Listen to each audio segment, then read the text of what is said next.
যে আমি এরকম একটা হিসাবের সম্মুখীন হব, এই হিসাবের সম্মুখীন হব, এই জন্য আমি দুনিয়াতে এইভাবে প্রস্তুতি গ্রহণ করে এসেছি।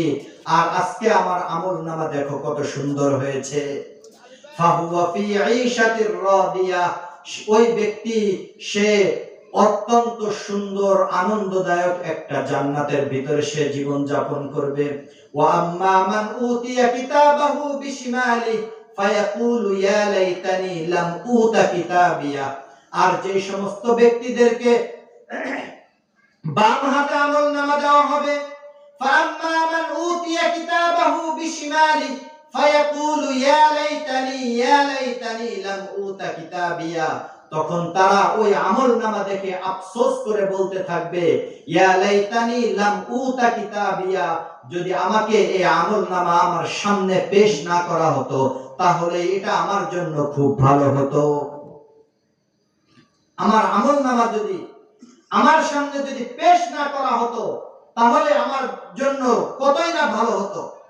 আল্লাহ তাআলা অন্য আয়াতের ভিতরে বলেন, ওয়াউদিয়াল কিতাব ফাতারাল মুজরিমিনা মুশফিকিনা মিম্মা ফীহি ওয়া ইয়াকুলুনা ইয়া ওয়াইলাতানা মা লিহাযাল কিতাব লা ইউগাদিরু সাগীরাতান ওয়ালা কাবীরাতান ইল্লা আহসাহা ওয়াউদিয়াল কিতাব ফাতারাল মুজরিমিনা মুশফিকিনা মিম্মা ফীহি, যখন অপরাধীদের সামনে তাদের আমলনামাকে পেশ করা হবে তখন তারা তাদের আমলনামার ভিতরে যা কিছু রয়েছে সেটা দেখে তারা ভয়ে বলতে থাকবে, মা লিহাযাল কিতাব, এটা কেমন আমলনামা, লা ইউগাদিরু সাগীরাতান ওয়ালা কাবীরাতান ইল্লা আহসাহা, যে এই আমলনামার ভিতরে কোনো ছোট গুনাহও লিখতে বাদ যায় নাই, কোনো বড় গুনাহও লেখা বাদ যায় নাই।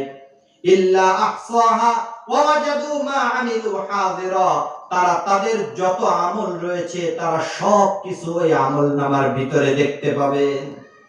ওয়ালা ইয়াযলিমু রাব্বুকা আহাদা, আর আল্লাহ পাক রব্বুল আলামিন এই আমলনামা লিপিবদ্ধ করার ক্ষেত্রে কোন ব্যক্তির সাথে সামান্য পরিমাণও কোন প্রকারের অবিচার করবে না। ওয়ালা ইয়াযলিমু রাব্বুকা আহাদা। তৃতীয় নম্বর, আমাদের বিপক্ষে যে সাক্ষীটা হবে সেটা হলো আমি যে জমিনের উপরে দাঁড়িয়ে আমি গুনাহের কাজ করতেছি, এই জমিন আল্লাহ তাআলার দরবারে সাক্ষী দিবেন।